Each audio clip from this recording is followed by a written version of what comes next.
Hello friends, मैं अभिषेक कुमार आपका आपके अपने परिवार सविंद्रा क्लासेज में स्वागत करता हूं। आइए हम एक राज्य के बारे में देखते हैं। अगर राज्य दर्शन पार्ट 3 पहला दूसरा राज्य के बारे में उड़ीसा राज्य है। इसके हम देखते हैं कुछ इम्पोर्टेंट पार्ट जो हैं हमारे लिए इम्पोर्टेंट पढ़ सकते हैं। ठीक है, उसको हम देखते हैं। आइए समझ के देखते हैं कि इसका कहाँ कौन कौन से राज्य से सीमा लगाता है और यह कितनी कितनी स्थलीय सीमा लगाता है, इसके तट को क्या कहते हैं, यह कौन कौन सी किस तरफ से सीमा लगाता है।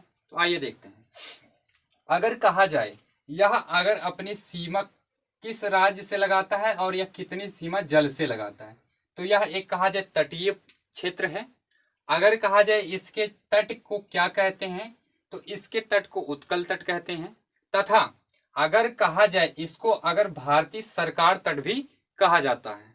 अगर कहा जाए इस तरफ से पश्चिम बंगाल से सीमा लगाएगा तथा ऊपरी तरफ से किससे झारखंड से सीमा लगाएगा तथा बगल से छत्तीसगढ़ से सीमा लगाएगा और इधर के साइड से कौन सा है, आंध्र प्रदेश से सीमा लगाता है। तो वह कितने राज्यों से सीमा लगाता है, 1 2 3 4 4 राज्यों से सीमा लगाता है। तथा अगर कहा जाए यह जल सीमा बंगाल की खाड़ी से भी लगाता है। आइए आगे देखते हैं। उड़ीसा राज्य, ठीक है, इसकी राजधानी क्या है, भुवनेश्वर है। भुवनेश्वर है तथा इसका अगर कहा जाए भुवनेश्वर को मंदिरों का शहर भी कहा जाता है। इसका सबसे बड़ा शहर क्या है, भुवनेश्वर है। स्थापना कब हुई थी इसकी, तो 1 अप्रैल 1936 को इसकी क्या हुई थी, स्थापना हुई थी। अगर कहा जाए अंग्रेजों द्वारा इसे 2 प्रेसिडेंसियों में सबसे पहले तोड़ा गया था। पहला बिहार प्रेसिडेंसी तथा दूसरा उड़ीसा प्रेसिडेंसी। ठीक है, बाद में 1 अप्रैल 1936 को भाषाई आधार पर गठित होने वाला पहला राज्य। अगर आपसे पूछा जाए स्वतंत्रता के बाद भाषाई आधार पर गठित होने वाला पहला राज्य, तो आप क्या बताएंगे, आंध्र प्रदेश बताएंगे। लेकिन अगर सबसे पहले पूछा जाए भाषाई आधार पर गठित होने वाला पहला राज्य, उड़ीसा था। 1 अप्रैल 1936 को इसका गठन हुआ था। आगे देखा जाए 1 अप्रैल को यह अपना स्थापना दिवस किस रूप में मनाता है, तो यह उत्कल, ठीक है, उत्कल अगर कहा जाए उत्कल दिवस का, उड़ीसा में उत्कल दिवस किस तारीख को मनाया जाता है, तो 1 अप्रैल को अपने जन्म दिवस पर। अगर कहा जाए उड़ीसा का जन्म कब किस दिन हुआ था या किस तारीख को हुआ था, 1 अप्रैल 1936 को हुआ था। इसीलिए उत्कल दिवस यहाँ पर मनाया जाता है। तथा राज्य में अगर कहा जाए राज्य में इनका राज्य का एक गीत है जिसे कहते हैं उत्कल जननी। उसके अगर कहा जाए लेखक विनय मोहन पात्रा जी हैं। ठीक है, अगर यहाँ के राज्यपाल की बात किया जाए, ठीक है, राज्यपाल कौन है, गणेशी लाल हैं। ठीक, अगर कहा जाए सीएम कौन है, तो नवीन पटनायक जी सीएम हैं, जिन्हें पेटा का एनिमल टू हीरो अवार्ड दिया गया था। यह अवार्ड जानवरों के लिए विशेष कार्य करने वालों को दिया जाता है। तो 2020 में जब लॉकडाउन लगा था उस समय, ठीक है, जब लॉकडाउन लगा था तो उस समय जानवरों के लिए इन्होंने कुछ पैसे सिर्फ चारे के लिए डोनेट किए थे या अपने अगर कहा जाए बजट में पास किए थे। उसी के लिए इन्हें हीरो टू एनिमल्स अवार्ड दिया गया था। जिलों की संख्या की बात कर लें तो इनमें जिलों की संख्या कितनी है, 30 जिले वर्तमान में स्थित हैं। अगर कहा जाए क्षेत्रफल की दृष्टि से तो यह अपनी रैंक जो है पूरे भारत में 8th नंबर रखता है। अगर कहा जाए जनसंख्या के मामले में यह 11th नंबर पर आता है। और अगर देखा जाए विधानसभा सीटों की संख्या कितनी है, 147 सीट है। अगर कहा जाए विधानसभा का जिक्र किस आर्टिकल में है, तो 1868 में है विधानसभा का। लोकसभा की बात किया जाए तो लोकसभा सीटों की संख्या या लोकसभा किस आर्टिकल में है, तो 81 आर्टिकल में लोकसभा का जिक्र है। सीटों की संख्या कितनी है, यहाँ पर 21 सीट है। राज्यसभा हमारा उच्च सदन है।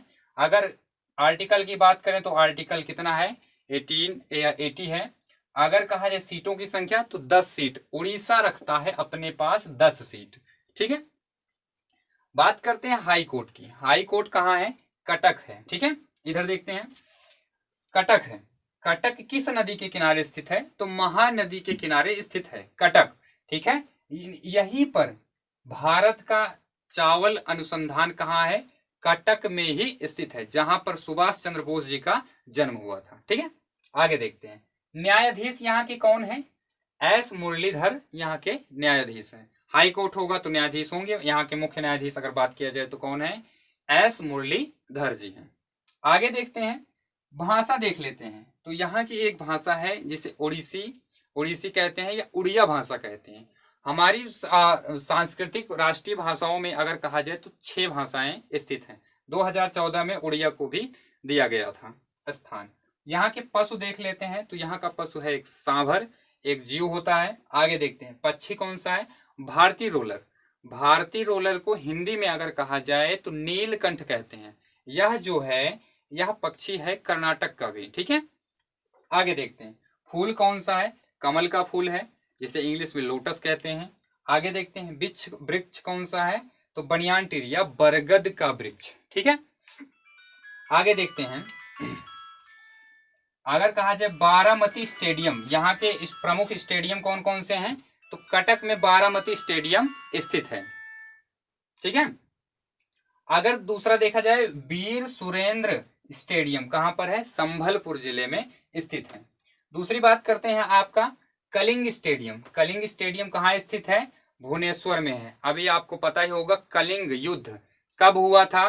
261 में अशोक के शासनकाल में यह युद्ध हुआ था। आगे देखते हैं, कलिंग युद्ध, कलिंग स्थित कहाँ है? तो उड़ीसा में स्थित है। ठीक है, कलिंग पुरस्कार 1951 में यूनेस्को एक पुरस्कार देती है, जिसे हम क्या कहते हैं? कलिंग पुरस्कार कहते हैं। ठीक है, विश्व भूषण जी को यह कलिंग पुरस्कार दिया गया है। आगे देखते हैं, भारत के खेल का मैदान कहां पर है? भुवनेश्वर में है। ठीक है, जिसे मंदिरों का शहर भी कहते हैं। आगे देखते हैं, नदियां, महानदी, मचकुंड नदी, जोंक नदी, इंद्रावती नदी तथा बैतरणी नदी और स्वर्ण रेखा नदी यहाँ पर प्रमुख नदियां भी स्थित हैं। ठीक है, आगे देखते हैं, यहाँ की कुछ झीलें देखते हैं। चिल्का झील, अंशुपा झील एवं कलिया झील। ठीक है, या कजिया झील जिसे भी कहते हैं। कुछ शहर देख लेते हैं, प्रमुख शहर यहाँ पर स्थित हैं। देखिए, जैसे कि अगर आपको कहा जाए कटक या महानदी के किनारे स्थित है। दूसरा राउरकेला, जो ब्राह्मणी नदी या राउरकेला ब्राह्मणी नदी के किनारे स्थित है। हवाई अड्डे देख लेते हैं, यहाँ पर बीजू पटनायक अंतरराष्ट्रीय हवाई अड्डा, वीर सुरेंद्र एयरपोर्ट या अंतरराष्ट्रीय हवाई अड्डा। जीआई टैग देख लेते हैं, प्रमुख जीआई टैग कौन कौन से हैं? तो कलद माल हल्दी सबसे इंपॉर्टेंट है, ये जीआई टैग होता है। यह ट्रिप्स समझौते के तहत 2004 में सबसे पहले किसको मिला था? दार्जिलिंग चाय को मिला था। दार्जिलिंग चाय कहाँ का है? ये वेस्ट बंगाल का है। रसगुल्ला कहाँ का है? उड़ीसा राज्य का है। ठीक है, प्रमुख पोर्ट देख लेते हैं, पारादीप पोर्ट, धमरा पोर्ट। ठीक है, पारादीप पोर्ट सबसे इंपॉर्टेंट है। यह अंतरराष्ट्रीय जो मतलब कितने हैं 9 पोर्ट्स हैं, उनके अंतर्गत ये भी आता है। बांध देख लेते हैं, तो इंद्रावती बांध इंद्रावती नदी पर स्थित है। हीराकुंड बांध महानदी पर स्थित है। पटोरा बांध जुंक नदी पर।